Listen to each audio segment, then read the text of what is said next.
Nicole Sweet Potato here again, and now we're going to move on to our recipe. We're going to be making some cilantro pesto today. So some of you all might have tried pesto before with some Italian food. It's really good with noodles, pasta, dipping some bread in it. But today we are going to make it with cilantro instead of basil. So we have some cilantro here. This is actually, well, I'm using parsley, which you can also use, but the real recipe is cilantro. And this is actually from Field Day Family Farm at Oxmoor Farm, where the Food Literacy Project is also located. So thank you so much to Field Day for donating us this wonderful veggie to use in our recipe today. And in just a minute, I will be bringing in Marc Melon, who will be actually our chef today. My great friend, he's gonna do this recipe for us, so get excited. Thank you, Nicole. Hey everyone, I am Marc Melon, and today I'm gonna help you all cook this delicious pesto. Come with me. So, first of all, very important, we have to wash our hands and make sure they're clean for us to start cooking. We're gonna use, of course, water and soap. Remember, you can sing the Happy Birthday song twice. So make sure you wash them for the amount of time that is recommended. Don't forget to go in between your fingers, your fingertips, and your thumbs.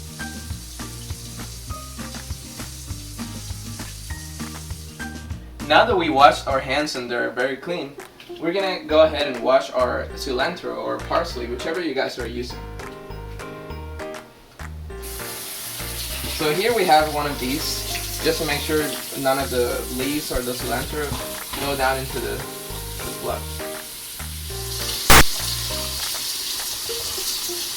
Just making sure to wash all the leaves. And now we're just going to shake it off a little bit to dry it up and let that water just go down. Now that our cilantro is clean, we're going to go ahead and remove the leaves from the stem. And after that, we're going to go and chop it. So here we go. There are many ways to do this. There's a tip, or maybe my favorite way, in the way in which you can do this is you're gonna fold it like this, and then you're gonna, with your other hand, fold it from the top and kind of just like push down the leaves just to get them off the stem. Personally, I think this is the easiest way and maybe even the fun way to do it, but you could also do it very carefully with a knife. Now look how beautiful these are, no stem. And now the next step is to put them inside a blender or a food processor. I think the recipe calls for a food processor, but well, we don't have one here, and if you don't have one either, that's okay. You can totally use a blender. So we're gonna go ahead and use our blender. But this is totally optional, but I think that since we are using a blender, I'm gonna go ahead and with a knife cut these into a little smaller pieces, just to make sure the blender runs easier. And I just want to emphasize first, guys, since I just want to remind you that knives are not toys, so if you decide to use a knife, please be very careful. Don't play with it, don't point at anyone with a knife. We're just using it for cooking, and that's how it always should be. Now that being said, I'm gonna just go ahead and just a little bit take the leaves and just with the knife cut it like this. Be very careful with your fingers too, make sure not to cut yourself, because it is not fun. Now with our smaller pieces, I will go ahead and put these inside the blender. Also, this pesto needs some garlic. For this recipe, we're gonna need three cloves of garlic. So here I have a whole garlic, and I will just take 3 of these little tiny pieces inside the garlic. Each of these are a clove, and we need three cloves.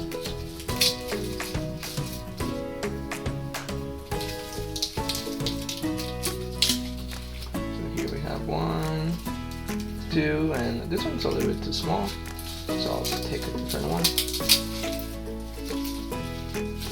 And 3. Back to the cutting board. here we have our garlics, and first, before cutting them or chopping them or mincing them, because we need minced garlic, we're gonna have to peel them. The easiest way to peel them is, again, very carefully with the knife. You're gonna go ahead and cut the two ends of the club, just like this.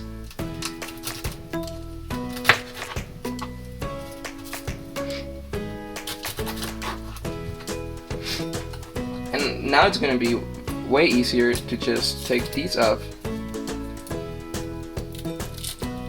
Very similar to an onion, and just like that, we have a peeled clove of garlic. Now that our garlics are peeled, we have to mince them. There are many ways to mince the garlic. I'm gonna use the fork. I like this way because I think it's a little easier. So what you have to do is just also be careful with this. You have to take your fork and put some pressure like this on the garlic. Just use both your hands to make sure you don't break the fork. And this is gonna happen. Now you can just do it from a different angle and apply more pressure, and just keep doing this a few more times. Our minced garlic goes now in the blender with the parsley or the cilantro. Okay.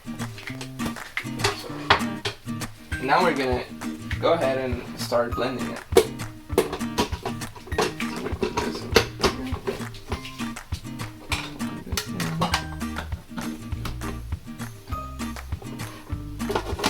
So we want to puree these together. We're gonna use the blend or puree function, and we're gonna use a low speed.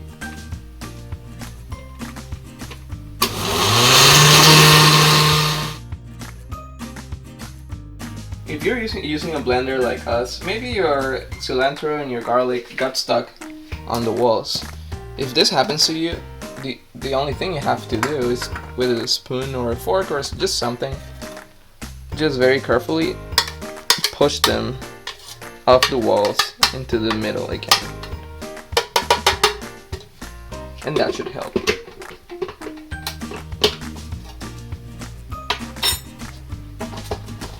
And just blend it again. Now that our pesto is pretty smooth, we have to add our Parmesan cheese. We need 1/4 of a cup for this recipe.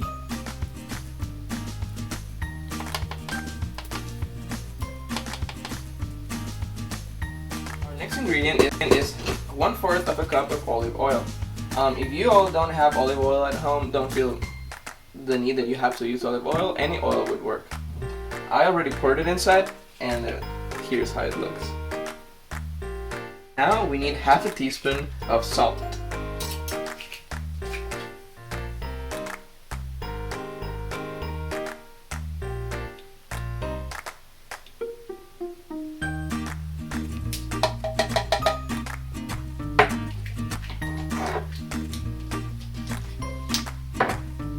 And we can go ahead and keep blending.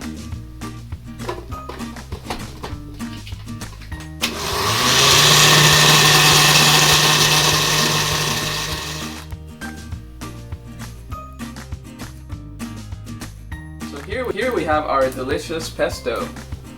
It looks really good. You can eat it with bread, pasta, chips, or pretty much whatever you can come up with. Any way you eat it, it's gonna be delicious.